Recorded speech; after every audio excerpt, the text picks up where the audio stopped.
स्कंद अध्याय प्रथम श्लोक संख्या कुरुक्षेत्र में युद्ध स्थल में निरीक्षण सैन्य निरीक्षण श्लोक संख्या 41 अनुवाद एवं तात्पर्य कृष्ण कृपा मूर्ति श्री श्रीमद अभय चरण अरविंद भक्ति वेदांत स्वामी प्रभुपाद द्वारा संकरो नरकायेव कुलज्ञानां कुलस्य च पतन्ति पितरो येषां लुप्तपिण्डोदक क्रियाः।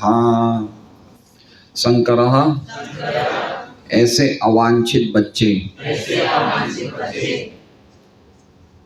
कितने हैं? होलसेल में है, कम है?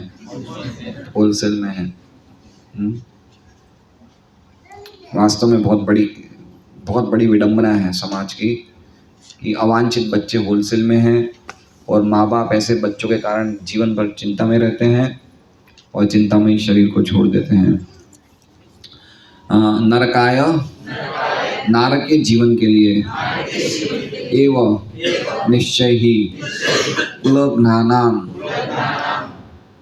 कुल का वध करने वालों के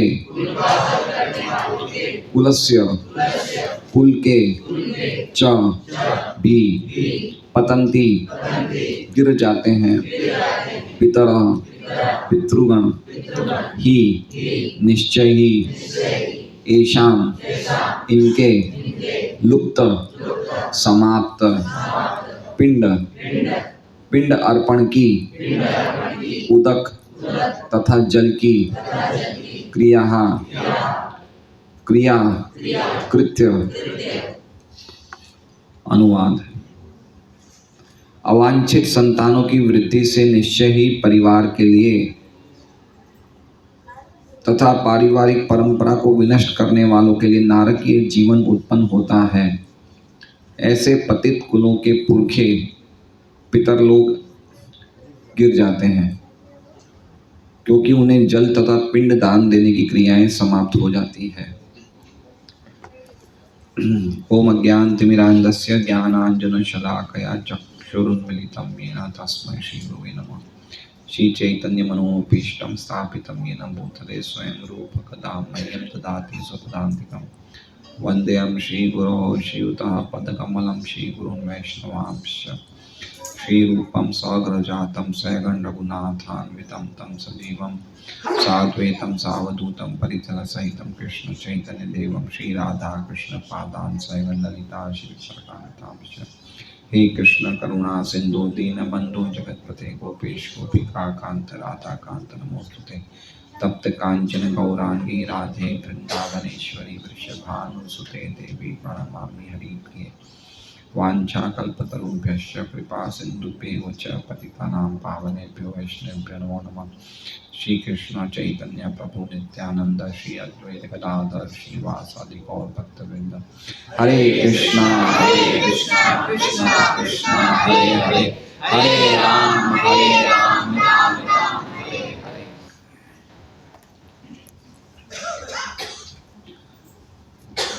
तो गीता जी के ये जो श्लोक हैं, अध्याय है अर्जुन विषाद योग, कुरुक्षेत्र के युद्ध स्थल में सैन्य निरीक्षण। इसमें अर्जुन अलग अलग कारण प्रस्तुत कर रहे हैं कि मुझे युद्ध क्यों नहीं करना चाहिए, और उनके जो कारण थे बहुत ही जेन्युइन थे कि किस प्रकार से युद्ध करने से कितना बड़ा नुकसान होगा। कुलक्षय प्रणश्यन्ति कुल धर्म सनातन धर्मे नष्टे कुलम कृष्णम अधर्मी भवत्युत्या, कि अगर हम युद्ध करेंगे तो युद्ध में कुल का नाश होगा। कुलक्षय प्रणश्यन्ति कुल धर्म सनातन, और कुल के नाश होने से जो कुल की परंपराएं हैं, पारिवारिक परंपराएं हैं, वो लुप्त हो जाएगी। और पारिवारिक परंपराएं क्यों लुप्त हो जाएगी? कि कोई भी बच्चों को बताने वाले बड़े रहेंगे ही नहीं कि क्या हमारी परंपरा है, वो इसलिए लुप्त हो जाएगी। और जब ऐसी परंपराएं लुप्त हो जाएगी, कुलक्षय प्रणश्यन्ति कुल धर्म सनातन धर्मे नष्टे कुलम कृष्णम अधर्मा विभवत कृष्ण, तो क्या होगा कि अधर्म पूरे परिवार में फैल जाएगा। ठीक है, धर्म नहीं होगा, अधर्म होगा। और अधर्मा विभवत कृष्ण प्रदुष्यन्ति कुल स्त्रिय स्त्रीषु दुष्टाशु वार्ष्णेय जायते वर्ण संकर। और जब अधर्म फैल जाएगा तो स्त्रियां जो है वो दूषित हो जाएगी, और स्त्रियों के दूषित होने से जायते वर्ण संकर, वर्ण संकर जो संतान है वो उत्पन्न होगी। तो स्त्रियां दूषित होने का अर्थ क्या हो गया? क्योंकि ये क्षत्रिय आपस में युद्ध करते हैं, क्षत्राणियाँ बड़ी, उनका एक बहुत विशेष उनका एक रोल होता है, बहुत ही ऊंचे स्थान पे होती है। तो जब क्षत्रिय नहीं रहेंगे समाज में तो अवश्य ही ऐसी क्षत्राणियाँ का संभावना है कि शूद्रों के द्वारा दूषित हो जाए। और जब शूद्रों के द्वारा दूषित होंगे तो बिना वर्णाश्रम धर्म के, बिना गर्भाधान संस्कार के जो भी संतान उत्पन्न होगी वो संतान कैसी होगी? वर्ण संकर। वर्ण संकर का अर्थ होता है मिक्स्ड कास्ट। मिक्स्ड कास्ट का मतलब जैसे सिस्टम ये होता है कि जैसे कोई व्यक्ति एक जाति का है तो उसका विवाह उसी जाति की लड़की से होना चाहिए, ठीक है, ये सिस्टम है। और ये भी सिस्टम मान लिया जाता है कि मान लीजिए कि कोई अगर व्यक्ति ब्राह्मण जाति का कोई लड़का है तो ब्राह्मण लड़की से करे तो सबसे बेस्ट है, लेकिन अगर क्षत्रिय परिवार की लड़की से भी करे तो भी उसे अनुलोम विवाह कहते हैं। अनुलोम मतलब ठीक है, या वैश्य जाति की लड़की से करे या शूद्र जाति की लड़की से करे।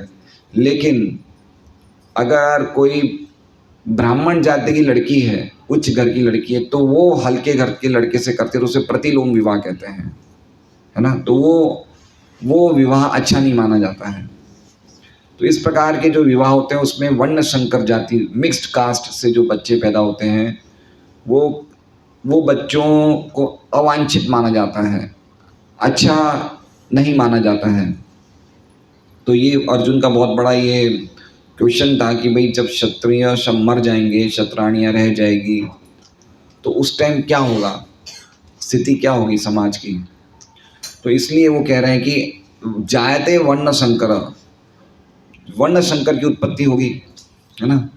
वर्ण संकर की उत्पत्ति का अर्थ ये भी हो गया कि भाई जो बच्चे धर्म के अनुसार जिनका जन्म नहीं होता, जिनका जन्म काम के अनुसार होता है ना, मतलब जिनको हम जन्म दे रहे हैं अपनी इंद्र तृप्ति के लिए, जो समागम इंद्र तृप्ति के लिए होते हैं, जिसमें धर्म का कोई भी कंसेप्ट नहीं होता है, वो समागम जो स्त्री और पुरुष में होते हैं सिर्फ इंद्र तृप्ति के लिए, तो वो जो बच्चे होते हैं वो बच्चे वर्ण संकर माने जाते हैं, ठीक है। तो ये अर्जुन का एक डर था, ये भय था कि अगर समाज में स्त्रियां सुरक्षित नहीं रहेगी, पुरुषों के द्वारा सुरक्षित नहीं रहेगी स्त्रियां, तो बहुत बड़ी संभावना है कि उनका मिक्सिंग ऐसे पुरुषों से होगा जो क्षत्रिय नहीं होंगे। पति तो है ही नहीं, पति तो मर गए, तो पूरी संभावना है कि वर्ण संकर जाति उत्पन्न होगी। और वर्ण संकर जाति उत्पन्न होने से क्या होता है वो ये श्लोक में बता रहे हैं, ठीक है। वर्ण संकर हो गए तो भाई समस्या क्या है, हो गए तो हो गए। तो कह रहे नहीं, ऐसा नहीं है। वर्ण संकर जो बच्चे होते हैं, या कह सकते हैं हिंदी में इसमें अर्थ में प्रभुपाद लिखते हैं अवांछित बच्चे। अवांछित मतलब जिनकी वांछा नहीं करनी चाहिए, मतलब इस प्रकार के बच्चे जिनका जन्म, जिनके कार्य सब कुछ मतलब जिसे कहते हैं दूषित है, समाज में भी वो एक खराब स्थिति पैदा करते हैं, परिवार के लिए भी। तो अगर ऐसे बच्चे हो जाए तो दिक्कत क्या है, तो ये दिक्कत क्या है वो अर्जुन बता रहे हैं। तो समझ गए वर्ण संकर का अर्थ, थोड़ा सा एक कंसेप्ट पता चलिए वर्ण संकर। तो एक तरह से समझ सकते हैं कि हाल की स्थिति में, वर्तमान स्थिति में जहाँ तक हम समझ रहे हैं वहाँ तक सभी वर्ण संकर हैं। क्यों? क्योंकि हम लोग काम के आवेश में ही बच्चे पैदा करते हैं, है ना। कभी कभी तो हम बच्चे चाहते ही नहीं, ऐसे ही बच्चे हो जाते हैं, ठीक है। तो काम का आवेश हो गया।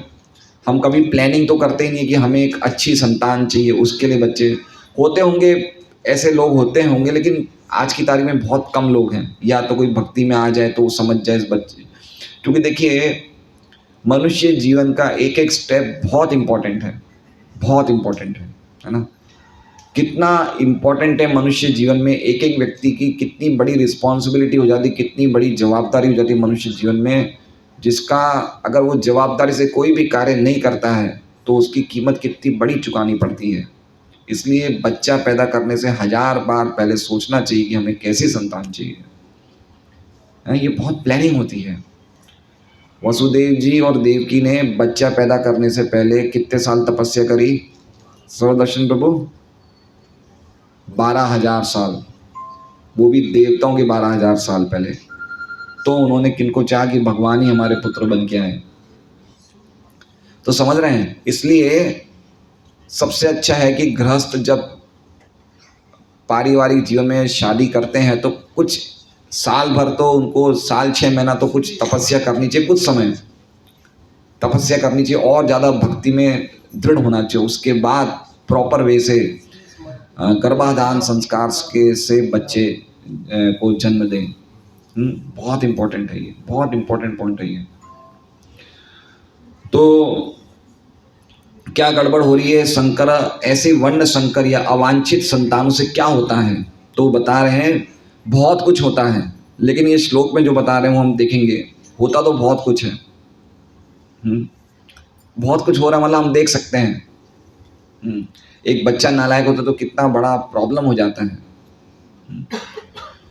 कोई कोई बच्चे जो होते हैं वो शराब पीते हैं, गलत काम करते हैं, कर्ज कर देते हैं घर पे। होता है ऐसा, देखा जाता है, कर्ज हो जाता है घर पे। तो ये सब चीज़ें, ये वर्ण संकरों के नतीजे हैं। तो आगे हम देख सकते हैं कितनी स्थिति खराब आने वाली है। जब बच्चे विवाह के बाद, तो काम की दृष्टि नहीं, विवाह के पहले ही सब कुछ हो जाता है, क्या स्थिति आने वाली है। इसलिए इसमें हम श्लोक पे आते हैं कि कैसे अर्जुन बता रहे हैं कि संकरो नरकाय व कुल ज्ञानाम कुलस्य च। पहली लाइन, संकर जो होते हैं मतलब वर्ण संकर जो होते हैं, यानी कि अवांछित संतानें जो होती है, वो नरकाय वो क्या करते हैं? वो एक नारकीय स्थिति उत्पन्न कर देते हैं। नारकीय स्थिति उत्पन्न हो जाती है अवांछित संतानों की वृद्धि से। नारकीय स्थिति, नारकीय जीवन है ना, नारकीय जीवन उत्पन्न हो जाता है। किन के लिए हो जाता है? तो कह रहे हैं कुल ज्ञानाम कुलस्य च। जिसने कुल का कुल ज्ञानाम का अर्थ बता रहे हैं, जिन्होंने कुल का वध करने वाले। जैसे अर्जुन कुल का वध करने वाले थे इसमें। तो अर्जुन भगवान को कह रहे हैं कि मान लो मैंने कुल का वध किया तो मेरे लिए तो नारकीय की स्थिति हो ही गई है। क्यों हो गई है? क्योंकि मैं कारण बनूंगा वर्ण संकर। भाई मैंने कुल का वध किया तो वर्ण संकर जाति का उत्पन्न होने का कारण कौन बनूंगा? मैं बनूंगा। तो मुझे उसका दोष लगेगा ही लगेगा, मेरे लिए तो नारी के जीवन हो ही जाएगा। और कुलस्य च मतलब जिन्होंने ऑलरेडी, हमारे जो पूर्वज हैं जिन्होंने ऑलरेडी शरीर छोड़ चुका है, उनके लिए भी नारी के जीवन हो जाएगा। तो पहले हम समझते हैं कि ये सिस्टम क्या होता है, ये सिस्टम वर्क कैसे करता है। काफी हम अभी टाइम भी वही चल रहा है, श्राद्ध का ही चल रहा है, और ये श्लोक भी वही है ना, लुप्त पिंडोदक क्रिया। तो ये समझना चाहिए क्या इसका मतलब क्या होता है, कि कैसे ये कार्य हो रहा है। तो पहले ये हम देखते हैं, पहले पूरा श्लोक देखते हैं क्या इसमें बोलना चाह रहे हैं अर्जुन, कि जो अवांछित संतानों की वृद्धि से नारकीय स्थिति उत्पन्न हो जाती है, उन लोगों के लिए जो कुल का वध करने वाले हैं और जो ऑलरेडी शरीर छोड़ चुके हैं। तो क्यों हो जाती है नारकीय स्थिति? तो कह रहे हैं दूसरे श्लोक में, पतंती पितरो येषाम। ऐशाम मतलब ऐसे पतित कुलों का। येषाम का अर्थ क्या हो गया? ऐसे पतित कुलों के, पतंती गिर जाते हैं। कौन गिर जाते हैं? पितर मतलब पितृगण गिर जाते हैं। क्यों गिर जाते हैं? तो कह रहे हैं लुप्त पिंड उदक क्रिया। लुप्त मतलब समाप्त हो जाती है, पिंड मतलब भोजन अर्पण करने की, उदक यानी कि जल अर्पण करने की क्रिया, मतलब एक तरह से ये पिंड दान की क्रिया हो गई, मतलब श्राद्ध की क्रिया। तो मान लीजिए कि अगर कोई व्यक्ति श्राद्ध की क्रिया बंद कर देता है करना, तो उनके जो पितर होते हैं वो क्या हो जाते हैं? वो गिर जाते हैं। तो श्राद्ध की क्रिया कब नहीं होगी? कब होगी? जब घर में अवांछित संतानें होगी तो श्राद्ध की क्रिया करना बंद हो जाएगा। और बंद हो जाने से क्या होगा? जो कुल के पितर थे उनका नाश होगा। नाश होगा मतलब वो गिर जाएंगे। पतंती पितरो येषाम लुप्त पिंडोदक क्रिया। तो ये समझना चाहिए कि सिस्टम क्या है, श्राद्ध हम लोग क्यों अर्पण करते हैं। तो इसका एक सिंपल से हम बात समझेंगे कि हो सकता है हमारे पूर्वज जो हैं, इसके दो सिस्टम समझने कि क्यों श्राद्ध करना चाहिए। पहले ये समझिए श्राद्ध जो है वो क्यों करना चाहिए। तो श्राद्ध करने का जो पर्पस वो है कि श्राद्ध शुद्ध भक्ति का अंग नहीं है, ये कर्मकांड का एक डिवीजन है ना, कर्मकांड का डिवीजन है। तो इसका जो उद्देश्य पर्पस है ये है कि कर्मकांड के अनुसार व्यक्ति की जो हाईएस्ट गति है वो है स्वर्ग की। कहाँ की है? कर्मकांड व्यक्ति क्यों करते हैं? स्वर्ग प्राप्ति करने के लिए। तो अगर मान लीजिए हमारे पूर्वज कोई स्वर्ग को प्राप्त हो जाते हैं, स्वर्गवासी हो जाते हैं, स्वर्गलोकवासी स्वर्गीय हो जाते हैं, तो वो स्वर्ग में बने रहें, स्वर्ग में बने रहें। कैसे बने रहेंगे? अगर उनके वंशज प्रॉपरली श्राद्ध करते रहेंगे तो स्वर्ग में बने रहेंगे, उनके पुण्य बने हुए रहेंगे। क्योंकि स्वर्ग में पुण्य नहीं कर सकता व्यक्ति, समझ रहे हैं? पुण्य करना तो अर्थ में ही पॉसिबल है, स्वर्ग में तो ऑलरेडी पुण्य को भोग कर रहा है। तेतम भुक्त्वा स्वर्ग लोकम विशालम क्षीणे पुण्यम मर्त्य लोकम। स्वर्ग लोक में तो स्वर्ग यूज अप हो रहे हैं, क्या हो रहे हैं? सॉरी, पुण्य यूज हो रहे हैं। तो पुण्य यूज हो जाते तो खत्म हो जाते। तो यहाँ से व्यक्ति क्या करता है, जो उनके वंशज होते हैं वो क्या करते हैं, वो कुछ ना कुछ उनको सप्लाई करते रहते हैं, जिससे क्या होता है उनके पुण्य वापस बने हुए रहते हैं, वो स्वर्ग में बने रहते हैं। ठीक है, ये मतलब समझ रहे हैं? जैसे आजकल हम देखते हैं कि ये हम लोग भी देख सकते हैं, आजकल हमने जैसे ट्रेनों में बहुत जगह ऐसी कैटरिंग सेवा है कि अगर हम यहाँ से पेमेंट कर दे तो हमें इस स्टेशन पे भोजन मिल जाता है। भक्तों के लिए नहीं, हम देखते हैं हम लोग आजकल बहुत सारी ऐसी सेवाएं हैं। आप सूरत से जा रहे हैं, चेन्नई जा रहे हैं, बीच में नागपुर में आपको भोजन चाहिए तो कैटरिंग कुछ व्यवस्थाएं होती है, आप यहाँ पेमेंट कर दो तो आपको भोजन कहाँ मिलेगा? नागपुर में। तो उसी प्रकार से सिस्टम ये है कि अगर कोई वंशज अपने जो व्यक्तियों चले गए हैं उनको पूर्वजों के लिए पिंड दान देता है या श्राद्ध करता है तो स्वर्ग में बने रहते हैं।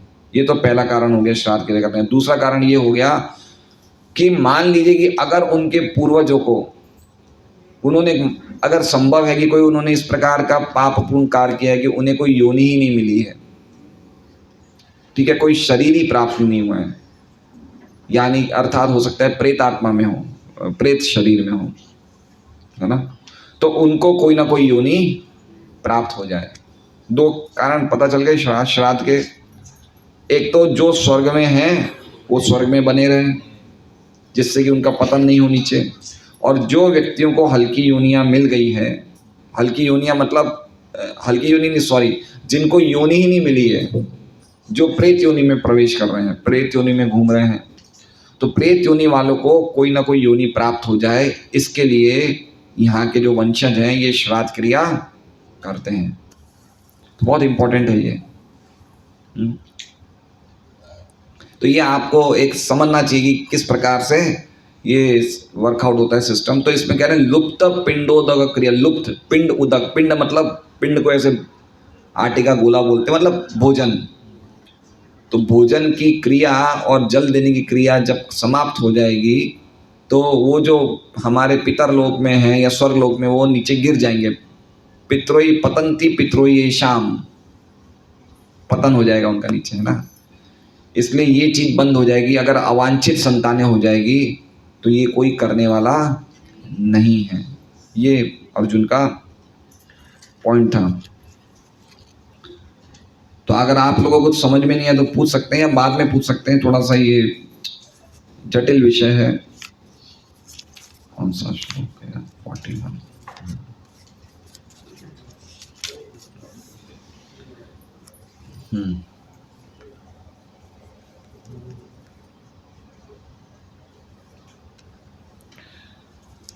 तो हम तात्पर्य देखते हैं।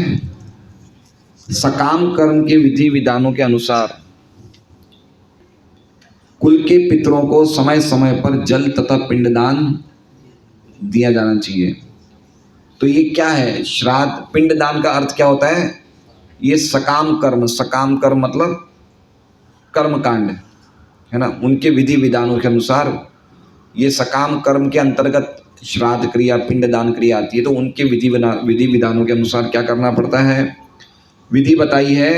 ये बताया कि कुल के पितरों को समय समय पर जल तथा पिंडदान दिया जाना चाहिए। कैसे दिया जाना चाहिए तो बता रहे हैं, ये दान विष्णु पूजा द्वारा किया जाता है, क्योंकि विष्णु को अर्पित भोजन के उच्छिष्ट भाग प्रसाद के खाने से सारे पाप कर्मों से उद्धार हो जाता है। तो ये क्या होता है कर्म कांड में, हम लोग तो रोज ही भगवान को भोग लगाते हैं, लेकिन सामान्य व्यक्ति रोज भगवान को भोग नहीं लगाते। तो वो लोग इस श्राद्ध के टाइम पे भगवान विष्णु को भोग लगाया जाता है और उसके बाद फिर ब्राह्मण को खिलाया जाता है, जिससे क्या होता है कि उनके पितरों को जो होते हैं वो सभी पाप कर्मों से उनका उद्धार हो जाता है। कभी कभी पितरगण विविध प्रकार के पाप कर्मों से ग्रस्त हो सकते हैं और कभी कभी उनमें से कुछ को स्थूल शरीर प्राप्त न हो सकने के कारण उन्हें प्रेतों के रूप में सूक्ष्म शरीर धारण करने के लिए बाध्य होना पड़ता है। तो समझ रहे हैं ये बात। पुत्र का नाम ही है कि जो पुत्र का अर्थ ही होता है कि जो नरक से अपने वंशजों को निकाल दे। पुत्र मतलब पुण्य नाम के नरक से पुत्र त्राण करता है, बचाता है। तो ये कार्य पुत्र ही करता है ना। इसलिए पहले वैदिक काल में राजा महाराजा ये चाहते थे कि भाई हमारे एक पुत्र हो, जिससे कि पुत्र करे, ये पिंडदान देगा तो हमारे कोई पीढ़ियों में कोई भी होगा व्यक्ति, वो उसका उद्धार हो सकता है। जैसे राजा अंग थे, इनके वेण हुआ था, तो वेण के होने से कितने परेशान हो गए थे कि ऐसी संतान हुई है, और फिर वो रात को घर छोड़ के चले जाते हैं। तो पॉइंट ये है कि भगवान विष्णु को अर्पित भोजन से प्रसाद से सारे पाप कर्मों से उन पितरों का उद्धार हो जाता है। सूक्ष्म शरीर को मतलब तो आप जानते होंगे, सूक्ष्म शरीर का अर्थ क्या होता है अनूप जी? नहीं, मन से जो सोचते नहीं है। सूक्ष्म शरीर का अर्थ क्या होता है पूजा माता जी आप बताएंगे?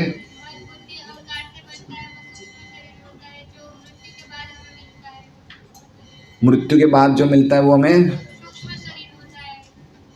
मृत्यु के बाद मिलता है सूक्ष्म शरीर। हाँ, मन बुद्धि अहंकार वो सूक्ष्म शरीर होता है ना। और सूक्ष्म शरीर मृत्यु के समय पे मरता नहीं है, वो आत्मा को कैरी करता है, ले जाता है दूसरे स्थूल शरीर में। ठीक है, तो ये सूक्ष्म शरीर है। तो कभी कभार क्या होता है, कुछ इस प्रकार के गलत काम कोई कर देते हैं जिससे कि उनको इस सूक्ष्म शरीर जो है वो सूक्ष्म शरीर में ही घूमते हैं, उन्हें स्थूल शरीर नहीं मिलता है। तो हम देखते हैं कभी कभी कोई पितर किसी के शरीर में प्रवेश कर जाते हैं, उनको कुछ चाहिए, बोले मुझे पिक्चर बता दो, ये दिखा दो मुझे ये चाहिए, है ना। तो उनकी इच्छाएं बहुत हैं, लेकिन उनको इच्छा पूरी करने के लिए स्थूल शरीर नहीं मिला है। भाई जीभ चाहिए खाने के लिए, आँख चाहिए देखने के लिए, कान चाहिए सुनने के लिए, उनको मन बुद्धि अहंकार तो मिल गया, लेकिन मन से कुछ इच्छा करेंगे तो उसको पूरी करने के लिए एक बर्तन तो चाहिए ना। तो इस सूक्ष्म स्थूल शरीर का बर्तन है जिससे कि आप अपनी इच्छाएं पूरी कर सको, लेकिन उनके पास है ही नहीं स्थूल शरीर। इसलिए ऐसे हमारे वंशजों का, पूर्वजों का कोई इस प्रकार का शरीर मिला हो जिसमें उनको सूक्ष्म शरीर में ही घूम रहे हैं, तो ऐसे श्राद्ध क्रिया करने से उनको एक स्थूल शरीर मिल जाता है। ठीक है, ये समझना जैसा है। अतः जब वंशजों द्वारा पितरों को बचा प्रसाद अर्पित किया जाता है तो उनका प्रेत योनि या अन्य प्रकार के दुखमय जीवन से उद्धार होता है। पितरों को इस तरह की सहायता पहुंचाना कुल परंपरा है, और जो लोग भक्ति का जीवन यापन नहीं करते उन्हें ये अनुष्ठान करने होते हैं। जो भक्ति का जीवन नहीं करते हैं उन्हें ये, उनके लिए नेसेसरी ये करना, उनके लिए ये आवश्यक है कि ये श्राद्ध की क्रिया, पिंडदान की क्रिया करें। जो भक्ति करते हैं उनके लिए आवश्यक, हमारे लिए आवश्यक। Very nice. चैतन्य महाप्रभु ने किया था, याद है? गया गए थे, उनके पिताजी का श्राद्ध वो करने के लिए गया गए थे। अभी हम भागवत पढ़ रहे हैं, युधिष्ठिर महाराज ने किया था, याद है? युधिष्ठिर महाराज ने किया था। सबको लेकर हमने पढ़ा था 7वें 8वें अध्याय में कहीं पे था। भगवान राम ने किया था, शंकराचार्य ने किया था। तो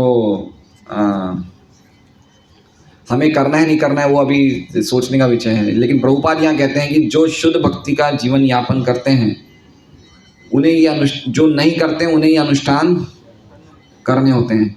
केवल भक्ति करने से मनुष्य सैकड़ों क्या हजारों पितरों को ऐसे संकटों से उबार सकता है। केवल भक्ति करने से मनुष्य सैकड़ों क्या हजारों पितरों को ऐसे संकटों से उबार सकता है। भागवत 11.5.41 में कहा गया है, देवर्षि भूताप्त नृणाम पितृणाम न किंकरो नायम ऋणी च राजन सर्वात्मनाय शरणम शरण्यम कतो मुकुंदम परिरत्य करतम। जो पुरुष अन्य समस्त कर्तव्यों को त्याग कर, ये देखिए, ये जो श्लोक है ना, प्रभुपाद जी बता रहे हैं कि जो इस प्रकार का भक्त है, जिसका श्लोक बता रहे हैं कि अगर कोई इस प्रकार की भक्ति कर रहा है तो उसको श्राद्ध अनुष्ठान करने की आवश्यकता नहीं है। अब हम देख सकते हैं कि ये जो प्रकार का श्लोक है जिसका अनुवाद अभी हम पढ़ेंगे, ये हम पे लागू है या नहीं है। अगर हम लोग ऐसा ही कर रहे हैं तो आवश्यकता नहीं है, और अगर हम ऐसा नहीं कर रहे हैं तो हमारे लिए भी आवश्यकता। तो हम पहले अनुवाद पढ़ लें, क्या लिखा है। जो पुरुष अन्य समस्त कर्तव्यों को त्याग कर मुक्ति के दाता मुकुंद के चरण कमलों की शरण ग्रहण करता है और इस पथ पर गंभीरता पूर्वक चलता है, वो देवताओं, मुनियों, सामान्य जीवों, स्वजनों, मनुष्यों या पितरों के प्रति अपने कर्तव्य या ऋण से मुक्त हो जाता है। श्री भगवान की सेवा करने से ऐसे दायित्व अपने आप पूरे हो जाते हैं। अभी देख रहे हैं हम लोग डिस्ट्रीब्यूशन करने जाते तो कोई बोलता है मेरे से ये काम है, ये काम है। एक सिंपल एक उदाहरण दे रहा हूँ। हमारे बहुत सारे कर्तव्य हैं, पेंडिंग हैं। तो अभी हम इस स्थिति में हैं कि हमें समस्त कर्तव्य के त्याग दिया हमने, इस स्थिति में तो हमें फिर श्राद्ध करना चाहिए नहीं करना चाहिए? करना चाहिए। लेकिन कैसे करना चाहिए? एक प्रॉपर वैष्णव विधि से, है ना।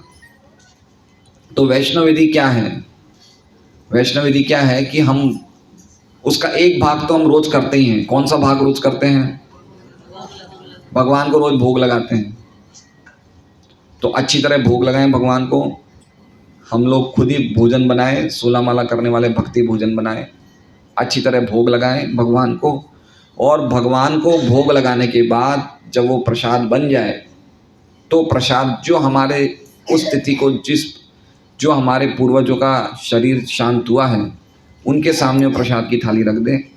जैसे मान लीजिए कि अगर हमारे दादाजी का श्राद्ध है तो दादाजी की थाली के सामने, दादाजी की फ़ोटो के सामने हम प्रसाद की थाली रख दें और उसके बाद फिर हम भक्तों को प्रसाद खिलाएं। भक्त होना चाहिए, समझ रहे हैं बात को। प्रॉपर वे में अगर हम ऐसे व्यक्ति को खिलाते हैं जिसने ब्राह्मण घर में जन्म तो लिया है लेकिन वो भक्ति नहीं कर रहा है, तो वो प्रॉपर वे नहीं है। वो व्यक्ति कौन होना चाहिए? भक्त होना चाहिए, है ना। एटलीस्ट हम लोग भक्त का मतलब जो रोज ये 16 माला करते हैं, 4 नियमों का पालन करते हैं, जो भक्ति के विधि विधानों का पालन करते हैं, ऐसे भक्तों को हमें प्रसाद अर्पित करना चाहिए, भोजन प्रसाद खिलाना चाहिए। और जिस दिन जो हमारे मान लीजिए कोई दादा का कर रहे हैं श्राद्ध, तो उनका थोड़ा गुणगान करना चाहिए। उन्होंने जीवन में कुछ अच्छे कार्य करे होंगे तो उनका गुणगान उस दिन, जैसे हम लोग ग्लोरिफिकेशन करते हैं, तो उस दिन हमें उनके दादाजी का, परदादी जी का कुछ गुणगान करना चाहिए। भाई इनमें ये अच्छी क्वालिटी थी, तो ऐसा हम कुछ गुणगान कर सकते हैं। जरूरी नहीं उस टाइम करें, कुछ बाद में कर लें, शाम को कर लें, रात को कर लें, लेकिन उस दिन कुछ गुणगान कर सकते हैं। तो ये एक वैष्णव तरीका है। इस तरह से हमें भोग लगाना चाहिए। हो सकता है इसमें हम ये पिंड और जल कैसे अर्पण करना चाहिए उसको प्रॉपर वे, वो जो उसका एक वे, टेक्निकल वे हमें नहीं आता हो, लेकिन हम खाली अगर इतना करते हैं कि भगवान को भोग लगा रहे हैं और भक्तों को भोजन करवा रहे हैं तो अपने आप में सफिशिएंट है।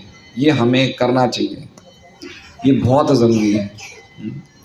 इसलिए हमारे पास काफ़ी अपॉर्चुनिटीज़ हैं। अगर हम खुद नहीं कर सकते हैं, अपने घर पे नहीं बुला सकते, तो अभी जैसे हम लोग ये भागवतम क्लास में भक्तों को भोजन करा रहे हैं, इस तरह से करवा सकते हैं। बहुत इम्पोर्टेंट है कि हम इसको प्रॉपरली करें। हमें ये नहीं समझना चाहिए कि हम तो भक्त हैं, हमें ये करने की आवश्यकता नहीं है, क्योंकि हमें बोलते तो हैं कि हम भक्त हैं, लेकिन हमारी आसक्ति पत्नी से, बच्चों से बहुत ज़्यादा है या कम है? ज़्यादा है। तो जब हमारी पत्नी और बच्चों से आसक्ति है, तो उनके लिए भी तो आसक्ति हो सकती है जो शरीर को छोड़ के जा चुके हैं, है ना। हम ऐसा तो नहीं बोल सकते कि भाई मैं उनसे अनासक्त हूँ, मैं उनसे अनासक्त, तो फिर हम उनसे क्यों अनासक्त बने? हम अभी तक पूरी तरह अनासक्त नहीं हुए हैं, तो एटलीस्ट जो हमारे, जिन्होंने हमें शरीर दिया, जो हमें चले गए छोड़ के, है ना। माँ बाप चाहे कैसे भी, उन्होंने हमें शरीर तो दिया है, वो भक्त नहीं हो लेकिन उनके कारण हमें शरीर मिला है। तो हमें पूरा, हमारा एक ड्यूटी बनता है कि हम इस तरीके से उनको प्रॉपरली भोजन, श्राद्ध के तिथि में हम लोग प्रसाद ऐसे खिलाएं। बहुत इम्पोर्टेंट है। और ये बात भी सही है कि हमें ऐसा भी नहीं है कि हमें ये क्या कहते हैं, कनिष्ठ भक्त बना रहना है। ऐसा नहीं कि हम तो हमेशा ऐसे बने रहेंगे। हमें इस स्थिति में आना है। कौन सी स्थिति में? देवर्षि भूताप्ता नृणाम पितृणाम न किंकरो नायम चरणी चराजन। मतलब जो समस्त भौतिक कार्य को त्याग कर मुक्ति के दाता, मतलब कंप्लीटली भगवान की सेवा में लग गए हैं, ऐसी सेवा, ऐसी स्थिति में हमें आने का प्रयास भी करना चाहिए। और साथ साथ में जो इस तरह के ये जो श्राद्ध के कार्य हैं, इन्हें हमें वैष्णव विधि से पूरा करना चाहिए, जिससे कि हम जिस परिवार में उत्पन्न हुए, जन्म लिया है, उनका भी कल्याण हो। इसके लिए हमें ये करना आवश्यक है।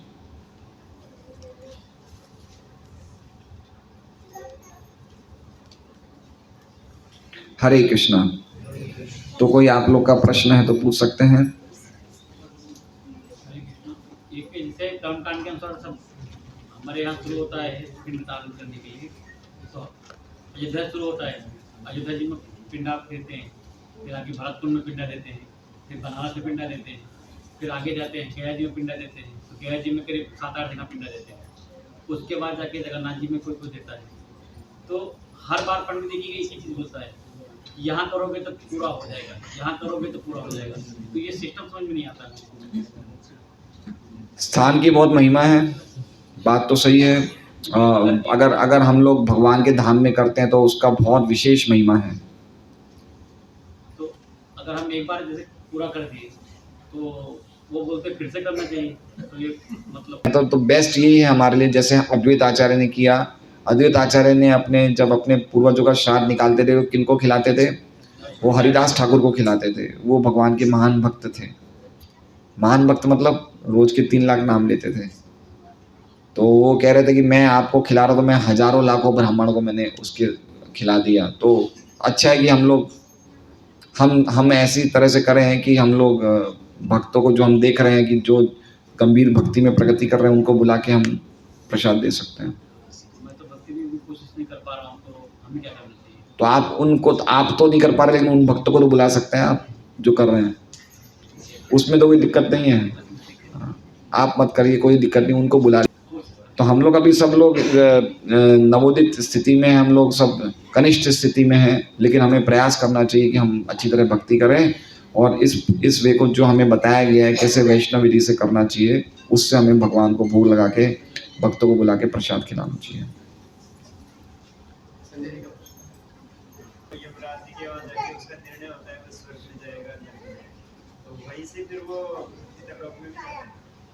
हाँ, यमराज के यहाँ पे तो तभी जाया जाता है जब कोई पाप करता है। स्वर्ग में जाने का निर्णय शायद यमराज जी का नहीं है। यमराज जी तो खाली पनिशमेंट का उनका डिपार्टमेंट है। स्वर्ग भेजना यमराज का कार्य मुझे नहीं लगता है।